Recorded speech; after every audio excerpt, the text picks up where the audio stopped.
ス会会長が見るその意味といいますか、他の国と会うといいますか、その意味というのは何だとお考えになりますか。難しい質問です。テレビ東京、懐かしいです。韓国でですね、BS 見てるんです。外野の夜明け。ご存知なんですか。そうです。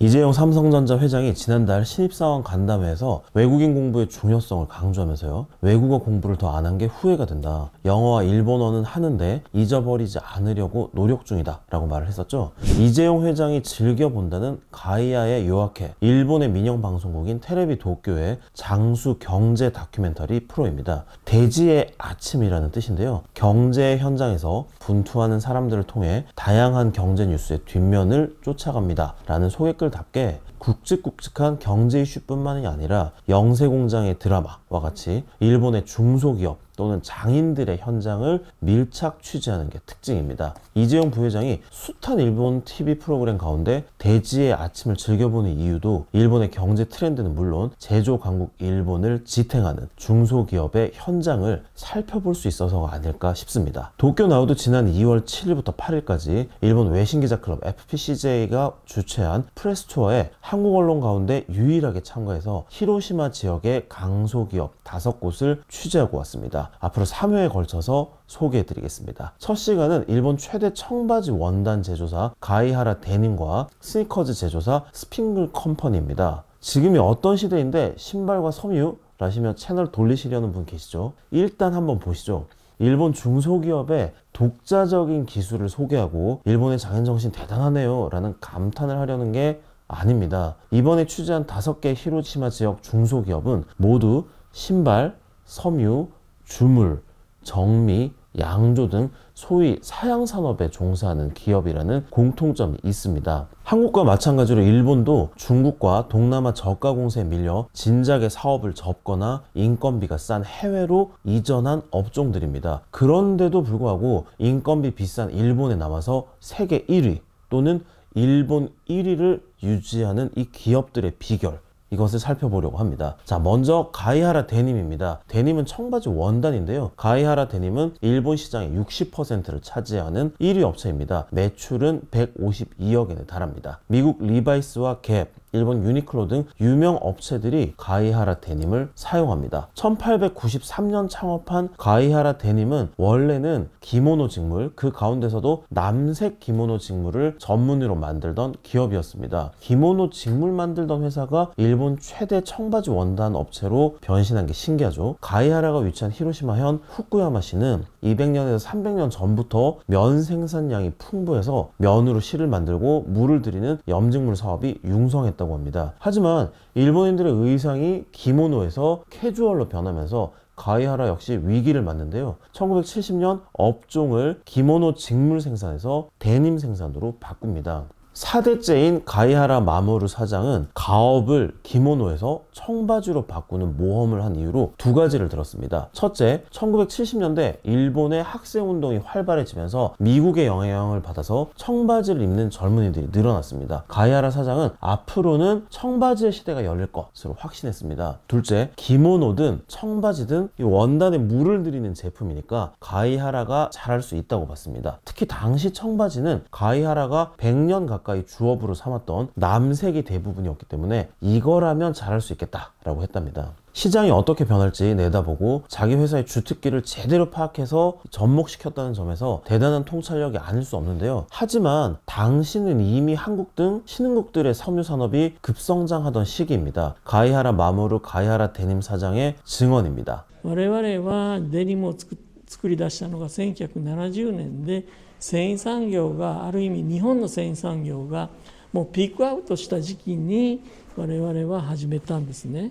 그런데도 가이하라 데님은 최근에 태국 공장 한 곳을 연 것을 제외하면 주력 공장 4곳이 모두 히로시마 현에 있습니다. 680명의 직원 가운데 태국인 근로자 3명을 제외하면 모두 히로시마 지역민들을 고용합니다. 이게 어떻게 가능할까요? 量をたくさん作ることとか値段を安くすることが我々がその作り続けるところじゃなくてその時に日本に求められてたちょうどジーンズの素材はファッショナブルなジーンズの素材が欲しいという要望がたくさんあったので、そちらに主軸を置いてものづくりを始めたんですね。成熟した市場で、成熟した業界で次にできるっていうことは、おそらく量ではなく単価ではなくて、お客さんが本当に求めているものにより沿いながらものづくりをするという。가이하라 데님에 따르면 청바지 원단을 만드는 것 자체는 실을 염색해서 건조하고 건조한 실을 짠다는 점에서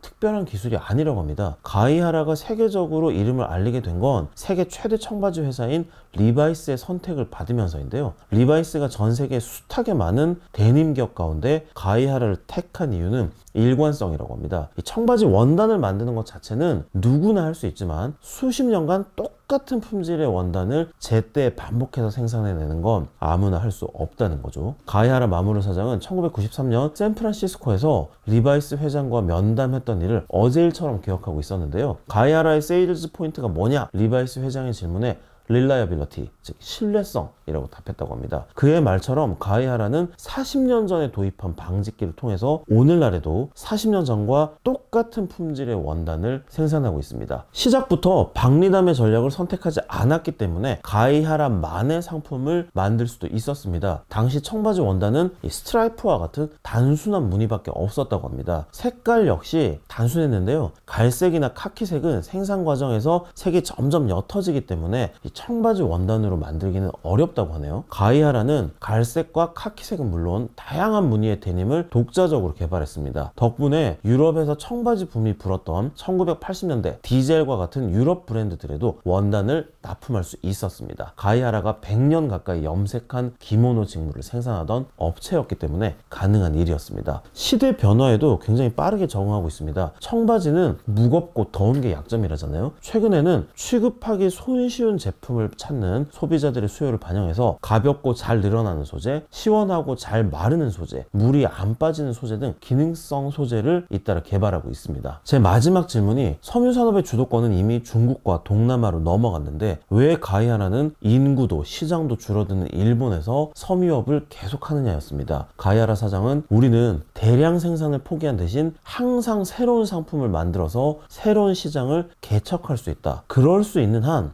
일본에서 계속 데님을 만들 수 있다라고 말했습니다. 섬유 못지않게 한국에서도 일본에서도 사양화한 산업이 재화업입니다. 일본에도 유명 스포츠 브랜드와 신발 브랜드가 있습니다만 생산은 대부분 동남아 등 해외사죠. 그런 일본에서 90년째 100% 수작업, 100% 메이드 인 히로시마를 고집하는 신발 회사가 있습니다. 고급 스니커즈 브랜드 스핑글 무브를 만드는 스핑글 컴퍼니입니다. 지금은 한 켤레 20만 원이 넘는 스니커즈를 생산하는 회사지만 원래는 싸구려 고무장화를 대량 생산하던 회사였습니다. 1933년 설립한 이찌만이라는 고무 공장이 스핑글 컴퍼니의 전신입니다. 이찌만 역시 중국과 동남아의 저가 공세에 밀려 생존의 위기에 몰렸는데요. 이 회사의 생존 비결 역시 20여 년 전부터 사업 모델을 박리담에서 독자 기술의 고부가 가치 제품을 다품종, 소량 생산하는 것으로 바꾼 겁니다. 스핑글은 대만, 미국, 홍콩 등 해외에서도 인기가 있는 브랜드인데요. 스니커즈는 면 재질의 본체에 고무 밑창이 붙어있는 신발이잖아요. 스핑글은 가죽 재질에 고무 밑창을 붙여서 가죽 구두 같기도 하고 스니커즈 같기도 한 독특함으로 인기를 끌고 있습니다. 고무에 뭔가를 붙이려면 열이 필요합니다. 반대로 열에 약한 가죽의 특성 때문에 일반적인 가죽 구두는 접착제를 사용합니다. 스핑글 컴퍼니는 세계에서 거의 유일하게 열로 가죽과 고무를 붙인 제품을 생산합니다. 열을 이용해서 가죽과 고무를 붙이는 방법이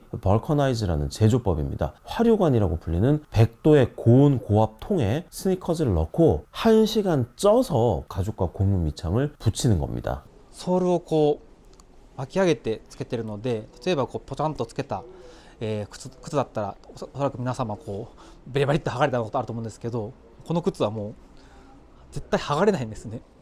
しなやかなゴムのこう跳ね返りがあるので、歩いててもすごいその足運びが良い、そういったことだったり、こうソールがこうしっかりとこう足を包んでくれるような履き心地があるので、そのあたりはこのバルカナイズ製法ならではの、強み特徴だと思います。 사실 벌커나이즈 공법은 스핑글 컴퍼니의 독자 기술이 아닙니다. 미국에서 처음 개발된 기술이고 일본에서도 쓰는 기업이 있다고 합니다. 스핑글 무브가 특히 인기인 건 독특한 구김과 미묘한 곡선이 살아있는 디자인 덕분이라는데요. 이 역시 스핑글 컴퍼니가 90년 전부터 고무 가공업을 해오면서 쌓은 노하우에 100% 수작업 생산을 고집한 결과 가능한 일이라고 합니다. 스핑글 컴퍼니는 히로시마현 후추시 공장 한 곳에서 모든 스핑글 무브를 생산합니다. 접착제를 사용하는 제조법이라면 하루에 1000켤레 이상도 생산할 수 있지만 벌커나이즈 제조법을 고집하는 탓에 하루 최대 생산량은 600켤레 정도입니다. 구니하라 마케팅 담당자는 올 메이드 인 재팬 수작업을 고집하는데 스핑글 컴퍼니의 부가가치가 있다라고 강조했습니다. 여러분 위스키 좋아하십니까? 지금 히로시마의 사케 양조업계에선 위스키로 비유하자면 18년산 위스키로 30년산 위스키의 맛을 이길 수 있는 꿈같은 일이 벌어지고 있습니다. 다음 주 히로시마 강소기업 두 번째 시간에서는 이 세토 내해에서 번지는 사케 혁명에 대해 알아보겠습니다. 지금까지 도쿄나우의 정현투판이었습니다. 감사합니다.